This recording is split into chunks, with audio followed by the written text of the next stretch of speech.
My daughter-in-law called me a useless old woman at dinner. The next day, she lost her job because I was the owner of the company. During a family dinner, I heard words from my own daughter-in-law's mouth that went through me like blades. Useless old woman. In front of everyone, she treated me like someone disposable, as if my age annulled my history. What she did not know is that behind the silent woman at the table, there was a trajectory of work, intelligence, and achievements she never imagined. That night, I swallowed the pain in silence. But inside me, an ancient flame rekindled. Sometimes it is in the moment of greatest humiliation that we discover who we really are, and how much we still have to offer. Today, I look back with pride at what I built, and what I faced. I'm happy to have you here. Follow my story to the end and comment on the city where you are watching from. I want to know how far this story will reach. The hall was too empty for a man like Harold. I watched the closed coffin, motionless, and felt an anguish that was not just grief. It was as if that absent body was not his, as if he had evaporated from the world artificially. Brian kept his eyes glued to the floor, distant, as if he wanted it all to end soon. Rachel, on the other hand, seemed agile, too efficient, offering to take care of all the paperwork. I felt like an object forgotten on a shelf of memories. While the priest spoke cold words, I felt that no one was really listening. Brian barely feigned emotion. His suit was more aligned than his expression. Rachel approached with a pad of papers and a rehearsed smile, guiding me to a small back room. "We just need to sign a few things," she said, as if my world hadn't crumbled. I kept looking at her perfect nails while she pushed the documents in my direction. There was a rush there that made me uncomfortable. I tried to read, but the words blurred together, obscured by tears I hadn't yet had time to shed. "Trust me, Margaret, it is just protocol," she said, taking the pen and placing it between my fingers. Brian still hadn't said a word, only assenting to everything with a dry nod. My instinct screamed that something was wrong, but my mind was too fragile to resist. I signed without understanding, just wanting to go back home and be alone. Rachel collected the papers with a victorious smile, like someone achieving a goal. Her eyes shone with a spark that had nothing to do with sadness. When I looked at Brian seeking some comfort, he just looked away, as if I had ceased to exist for him.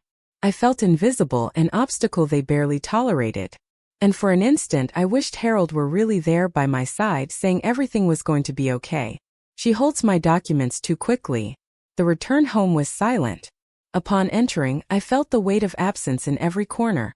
The frames with our photos, his book open on the armchair, the mug on the sideboard. But the house was also strange. My credit card didn't work when I tried to order something online. I went to check my accounts and discovered denied access, unexpected blocks. Before I could think clearly, Rachel appeared, bringing tea like someone taking care of a child. She sat next to me and with a sweet voice, explained that everything had been suspended for security.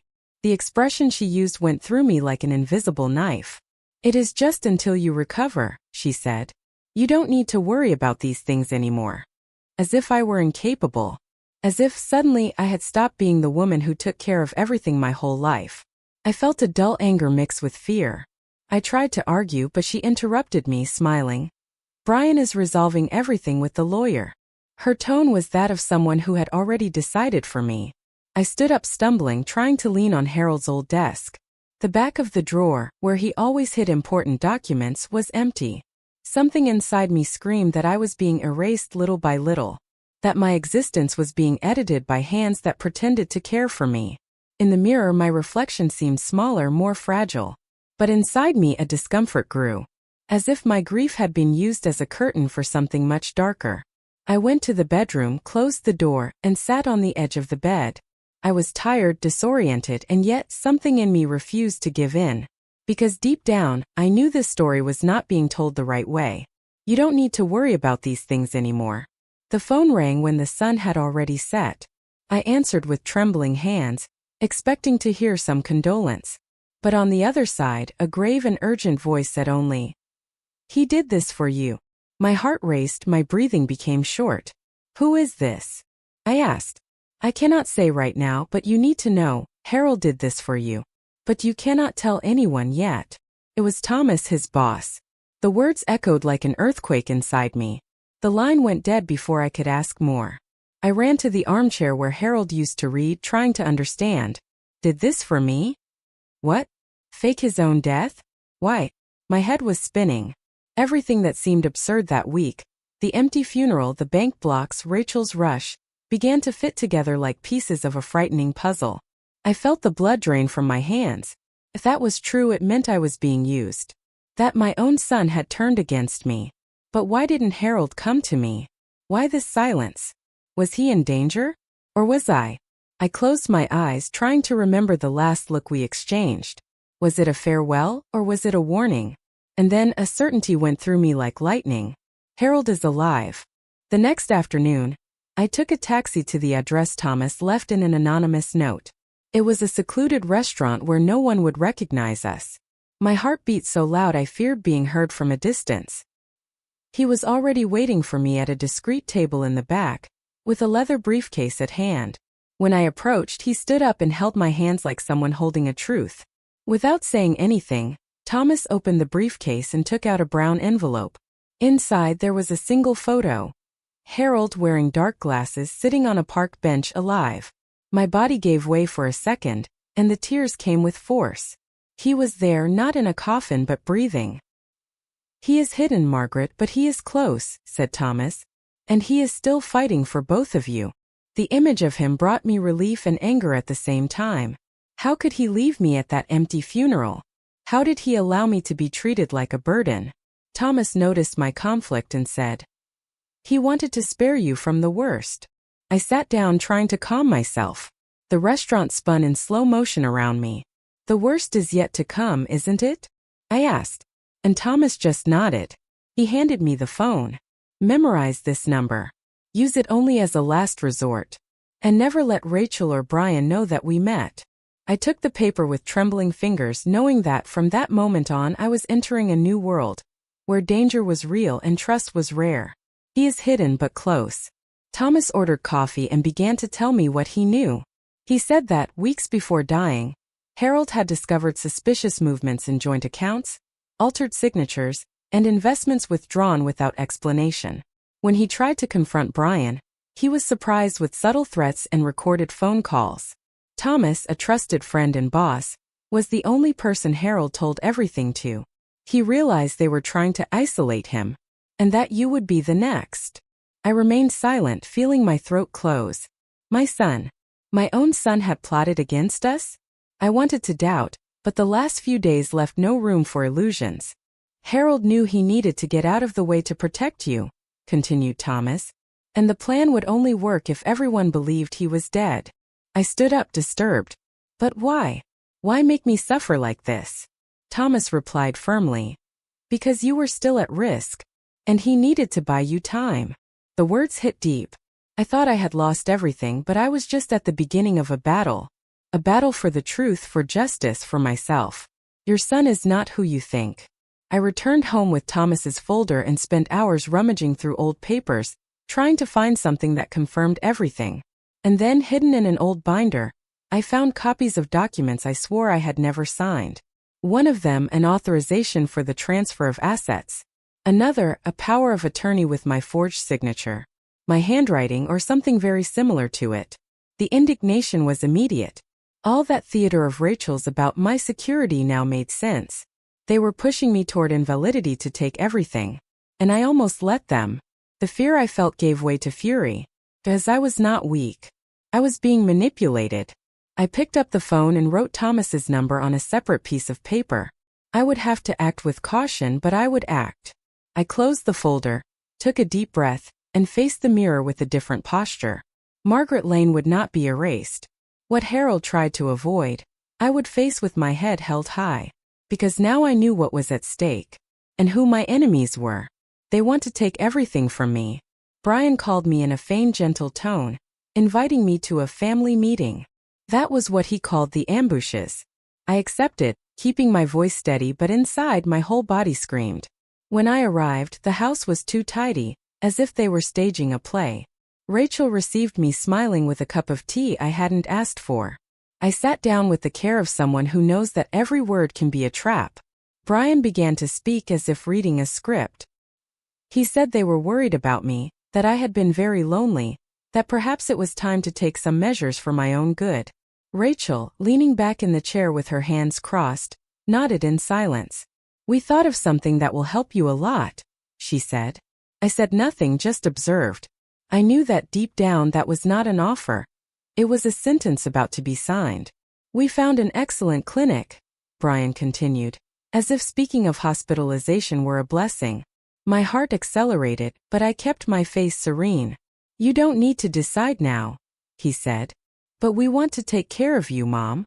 The phrase came wrapped in sugar, but with the taste of poison. I was no longer a mother.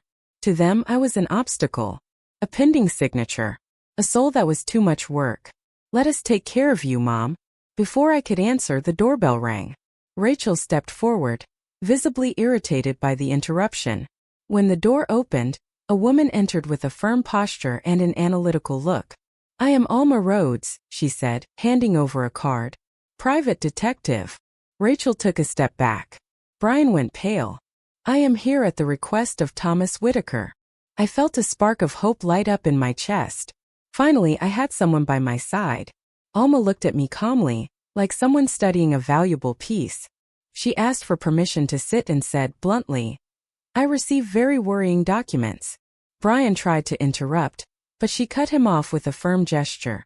"Mrs. Lane is under suspicion of having her civil rights violated. I came to accompany her, as a precaution." For the first time I saw Rachel swallow hard. It was as if the pieces began to move on the board. She leaned towards me and whispered, "Stay calm. I am on your side." And I believed her. It was like breathing for the first time after days underwater. "Who hired you?"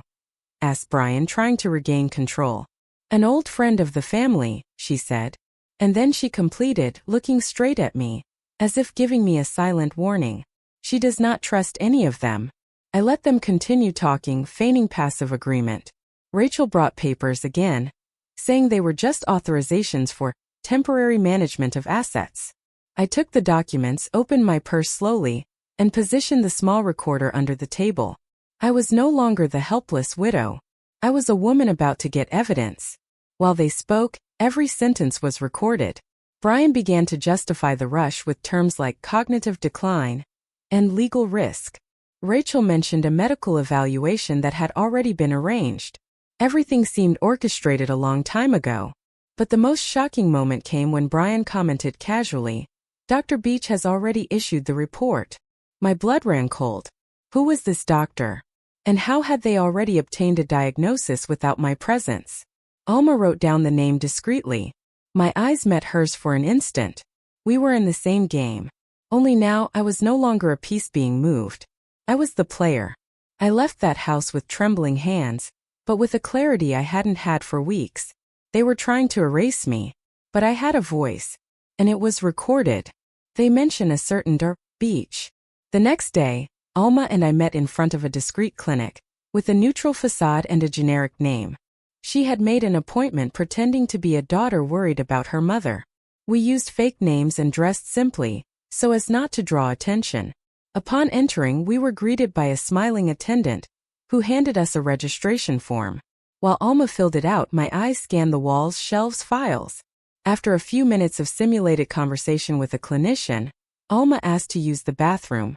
On the way, she disappeared through a side door. I remained in the room, keeping up the act.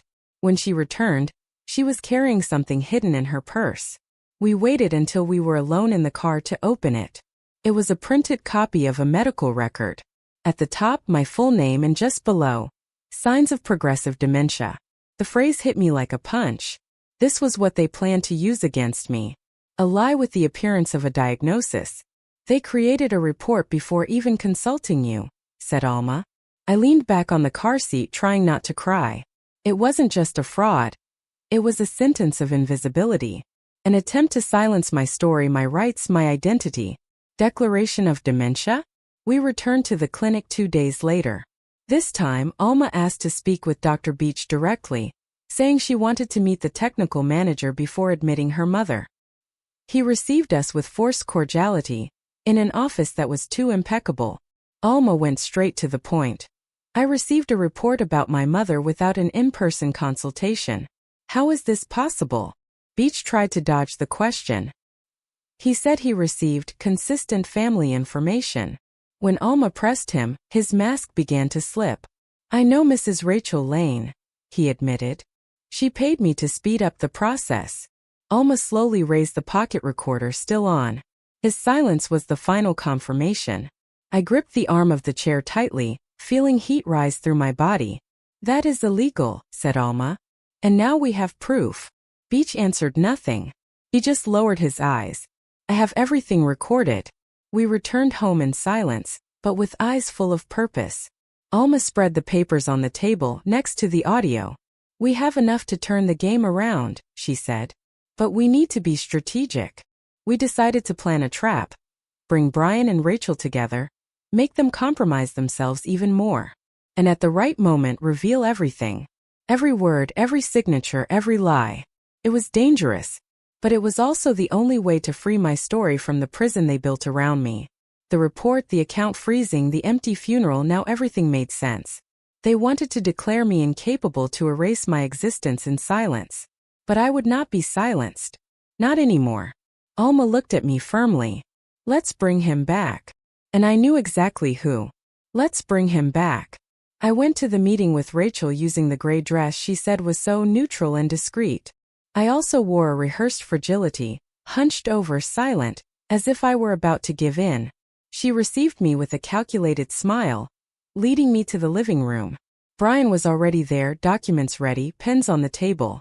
The false cordiality weighed in the air, stifling any illusion of family. The lawyer drafted everything with great care, said Rachel, as if kindness could mask crime. I sat down slowly, observing the nuances of their faces. Brian spoke little but watched my every move, waiting for the right time. It is just a formality, Mom. For your peace of mind, he said. I took the pen, hesitated on purpose. The tension in the room was palpable. Rachel leaned in, stretching the papers in my direction. I trembled my fingers on purpose, simulating confusion. Do you want me to read it for you? She asked with poisonous sweetness. Everything was timed. I knew. But I kept the paper between my fingers, breathing deeply, as if I were about to give up the fight. In fact, it was the opposite. She seems ready to sign everything. The doorknob turned. The door opened slowly. Rachel was still smiling when her eyes met the figure standing in the entrance. The smile died. Brian froze. There, standing in a dark suit and firm expression, was Harold. Alive. Breathing. Present. The silence swallowed the room like a hole in time. I thought we should talk as a family, he said. Brian paled, retreating half a step, unable to hide the panic. Rachel brought her hand to her mouth, unable to form words. Harold entered, leaving the door open behind him, as if the air needed to circulate after so much pent-up poison. He looked at me and smiled, a sad smile but full of courage. I breathed for the first time in days. We were back. You went too far, he said, extending a thick envelope on the table. And the time for truth has arrived. Brian tried to speak, but his voice failed him. Rachel stepped back, her gaze looking for some invisible exit. I remained firm, feeling my strength return with every word from Harold. I could no longer remain silent. He opened the envelope and began to show, one by one, the statements of the joint accounts. Copies of transfers made without my knowledge, checks signed with my forged handwriting, payment orders in the name of shell companies. Each document was a stab at their lies. Brian was sweating, his eyes glazed over. Rachel tried to look surprised, but the expression no longer worked. Harold pointed to the temporary interdiction clause, prepared by a complicit lawyer. This is a crime, he said. Rachel tried to laugh, but her voice sounded trembling. You used my absence to try to erase my wife. But she is not erasable. I raised my face with pride. For the first time they were facing who I really was. Whole. Lucid. And with witnesses. There is no justification for what you did, Harold concluded. Nor easy forgiveness. Brian tried to explain himself, but the words came out hollow, soulless. Rachel fell silent. She knew the castle was crumbling. We had evidence, recordings, witnesses. And now we had each other back. You went too far. The next morning, Alma met with us at home. She brought a flash drive. Listen calmly, she said, connecting the device to the television. Brian's voice filled the room. She will forget everything, it is a matter of time. My heart stopped. It was the voice of my son, talking about me as if I were an object that would spoil. Rachel already has the papers ready, he continued. I cried in silence. This audio came from a legal wiretap authorized by Thomas, Alma explained. We knew he would say something like that. Harold approached and held my hand. As much as I was prepared, hearing those words broke something inside me. Grief for a son still alive is the worst kind of loss. Alma paused the audio and looked at me. With this we have what we need. The silence that followed was heavier than any tear. Harold put his arm around my shoulders and said, You are not alone. I just nodded, wiping my eyes. It was no longer sadness, it was clarity. Brian didn't want to protect me. He wanted to erase me. And he spoke about it naturally, like someone discussing any contract. The audio is clear and direct. Rachel did not take long to react. Upon learning that Harold was alive and in possession of evidence, she ran to the lawyer trying to accuse him of identity fraud. She said he had forged documents, manipulated records, and deceived everyone. But Alma was one step ahead. She presented records of legal entry into the banking system, dates, cross-authenticated checks. Everything done with legitimate legal support. His disappearance was a preventive measure, not a crime, explained Alma. Different from what you tried to do with Margaret. Rachel's lawyer tried to intervene, but when she saw the papers and heard the audio, she remained silent. It was clear. They had lost control. And we, finally, were one step ahead. For the first time, I saw Rachel lose her composure. Her lawyer remained silent. That night, we sat at the kitchen table, me, Harold, and Alma. The tea was hot, but what really warmed us was the decision we made together. He is our son, I said. But he cannot continue to hurt us. Harold nodded. The only way to heal him is to let him face the consequences. Alma said nothing. She just respected the silence of our pain. Let's break ties, Margaret, he said. We are no longer obliged to carry this weight. It hurt, but it also liberated. Because love does not mean submission. And family should not be synonymous with destruction. We wrote a formal letter, communicating the decision. And at the end I signed with steady hands. It was a new phase. A new beginning. We are no longer your parents. We left our old house on a silent morning. There were no goodbyes, no looking back. Everything that could hurt us was left behind, including painful memories. We went to a small town where no one knew our names or our history. There we rented a simple house, with light walls and a garden with lavender, which exuded welcome. It was a place where we could walk the streets without being noticed. This for us was freedom. The local market, the discreet neighbors, the mild climate. Everything seemed like a gentle restart. Harold painted the front door blue, saying it was the color of peace. And every room in the new house was like a blank page. The nights were quiet. We ate dinner together, sitting at the small kitchen table. We laughed at silly things like the noises on the roof or the food burning in the oven. Life was far from the luxury we had, but what we achieved now was much more precious. It was autonomy, it was emotional security, it was truth. One night, Harold held my hand and said, Here, no one knows who we are. I smiled. Not because we were anonymous, but because we were finally free. There were no more judgments, no papers to sign, no inquisitive looks. For the first time in a long time, my identity was mine again. Here no one knows our names. A week later, I discovered the community center in town. There I found a support group for the elderly, conducted with sensitivity and care. People gathered to share pain, fears, but also hopes. I was welcomed with kindness. No one questioned me, no one wanted to know the past. They just made room for me to exist. As the meetings progressed, I began to open up too. I told them that I had gone through betrayals within my own family. I was listened to with attentive eyes and silent respect. Feeling that my story echoed in other hearts brought me unexpected comfort. The words liberated me one by one. In the third week, a lady named Helen shared her story. Her son interdicted her without explanations, removed her from home, and sold all her assets. The silence in the room was immediate. She held a rosary while she spoke, and her every word pierced my memory like a needle. That pain was mine too. After the meeting, I approached her. Our hands touched in a shy but intense gesture. She smiled and said, "You know what it's like, don't you?" I just nodded. And in that instant I felt that I was no longer alone, that there was a silent army of women like me. A woman told a similar story. The next day, while Harold and I were having coffee, the postman left a stamped envelope. It was a judicial notification. The lawsuit against Brian and Rachel had been accepted. I read it with trembling hands. Justice was calling us, and now there was no way to run. The judge wanted to hear me. My testimony was essential. Harold read it with me word by word. "Can you do this?" he asked.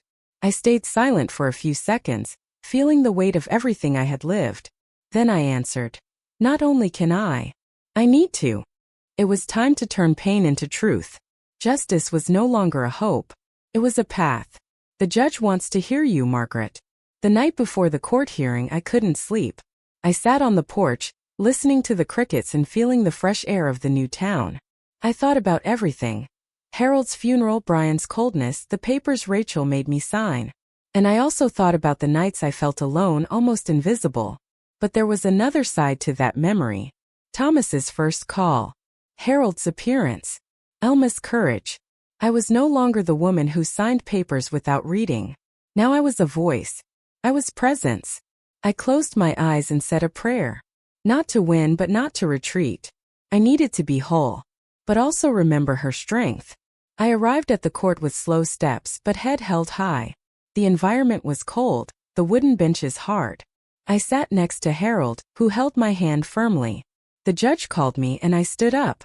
Rachel's eyes went through me, looking for some weakness. But there was no more weakness in me. I was led to the witness stand. I took a deep breath. The first question was asked by the prosecutor in a calm tone. I told my story from beginning to end. With every word, my voice gained strength. I spoke of the false interdictions, the forged documents, the emotional manipulation. The prosecutor listened with moved attention. She did not stutter once. While I spoke, I observed Rachel trying to maintain composure. But her eyes trembled. Brian looked at the floor. When the judge asked them to answer, Rachel tried to reverse the facts. She said they acted out of love, that I was confused, that everything was a misunderstanding. But her voice was weak, out of rhythm. Brian, in turn, could barely put a sentence together. When the judge asked for explanations about the documents, he blamed Rachel. He said he was poorly advised, that he never wanted to hurt anyone. Their theater began to crumble. Complicity turned into blame thrown from one to the other. And everyone saw. Rachel crumbles. Brian blames her. The criminal partnership begins to crumble. The judge asked for a recess. I went to Harold and collapsed in his arms. But it wasn't a cry of sadness. It was liberation. It was the weight being lifted from my shoulders. "You did what needed to be done," he said. And at that moment I knew the hardest part had passed. I had risen. Back in the room, I noticed the judge's expression had changed. He looked at us with respect. And at Brian and Rachel with coldness. The process would still continue. But the tide had turned. I stood up once more, looked at them and felt compassion but not regret. It is all ending, isn't it? The courtroom was full. Strangers, journalists, curious people. All occupying the benches, as if they were going to watch a play. My name was whispered among them, and I felt every gaze weigh on my shoulders. For an instant shame almost overcame me, but I took a deep breath. It wasn't I who should feel shame, but rather those who made me go through all that. Harold was by my side, holding hands with me. We walked down the aisle between the benches with firm steps.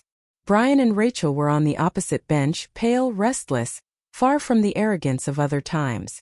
I stared at them without looking away. They didn't know, but that day would be the end of the farce. And the beginning of something much bigger than just justice. When the judge entered, the room went completely silent. The prosecutor began the presentation of evidence with precision.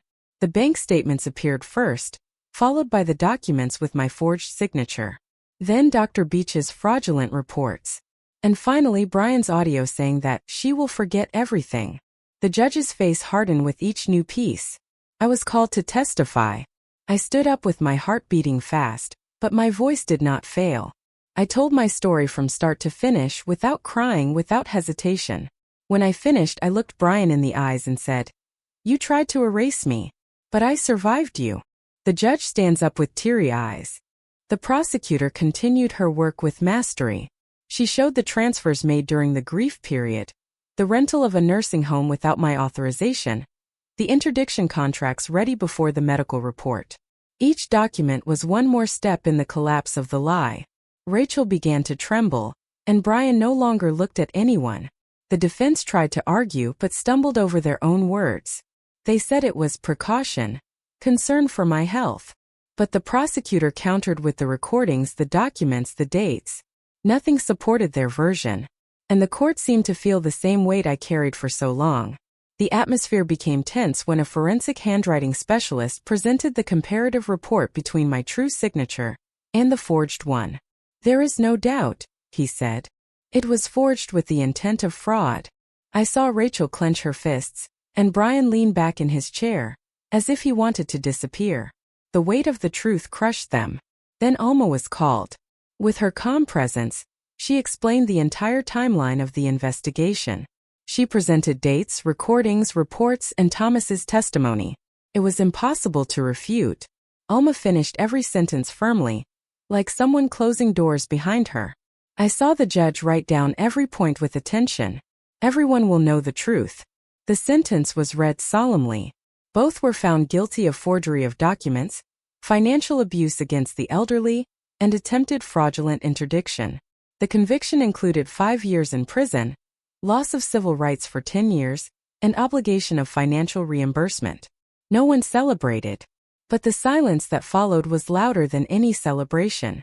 Rachel cried silently, and Brian stared at the floor like someone looking into an abyss. When they were taken out, I felt a strange relief. An end, but also a beginning. There was nothing more we needed to prove. Everything was said, signed, sealed. And I finally breathed. Harold whispered, "It's over." I nodded. My body relaxed, my hands opened, and my eyes sought the window.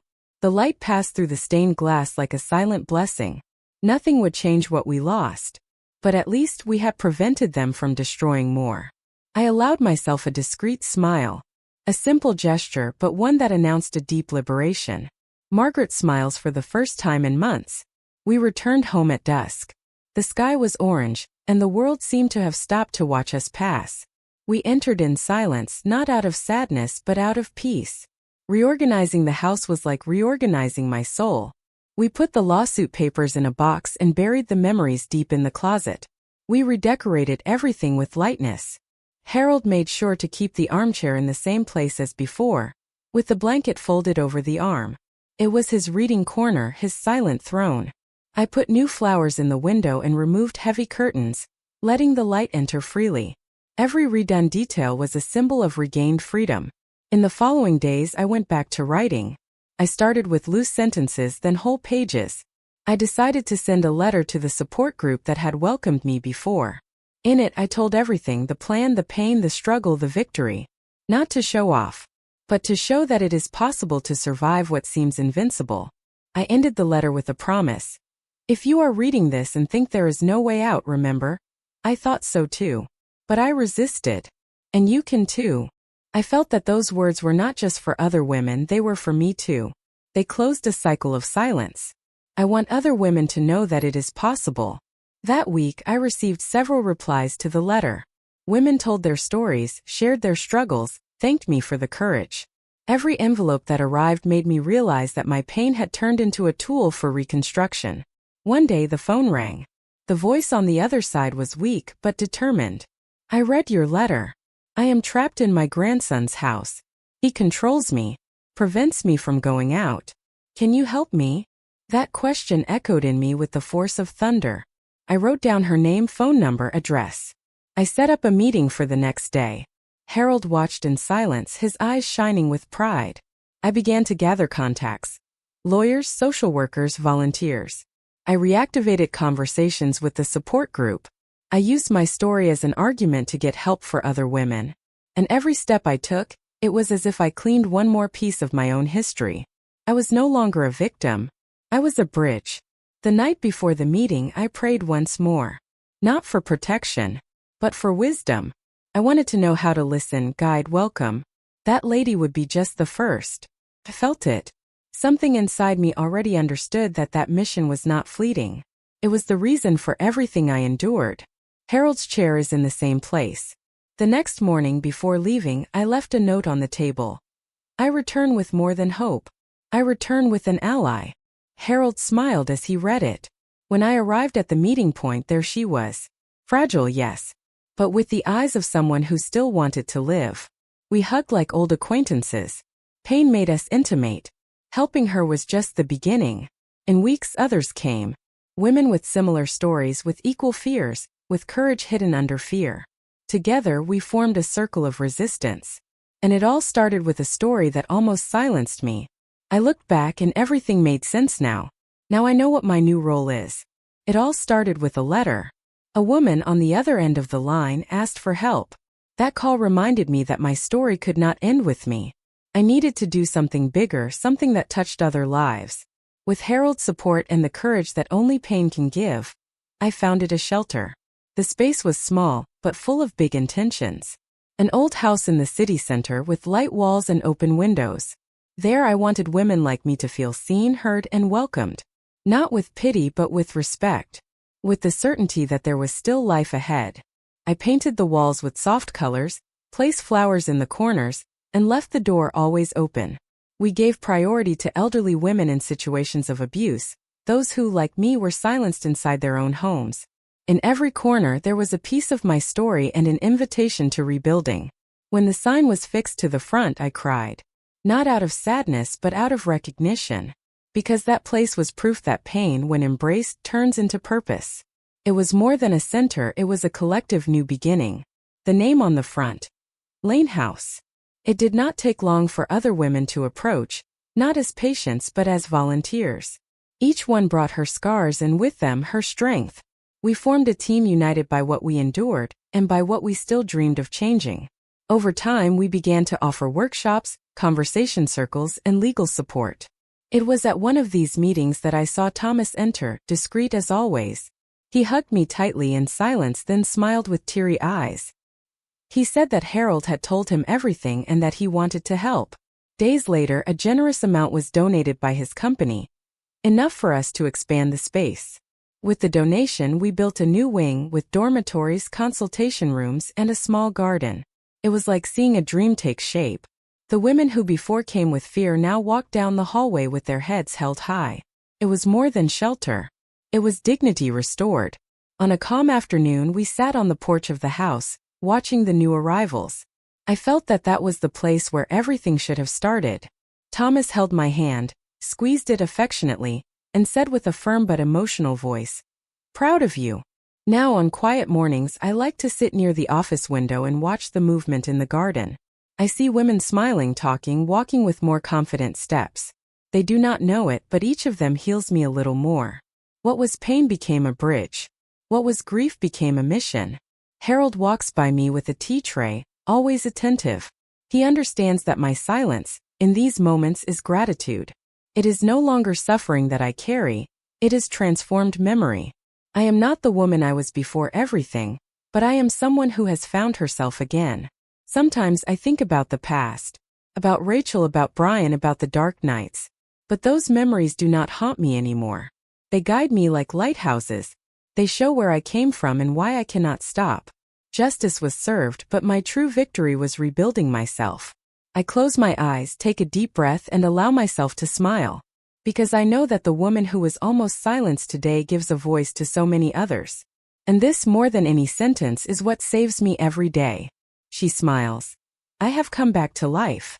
Now I am curious about you who listen to my story. What would you do if you were in my place? Have you gone through something similar? Support the channel, subscribe, like, comment, and share this video. I am leaving on the end screen another story that you will also like, and it will definitely surprise you. Thank you for watching. Until the next video.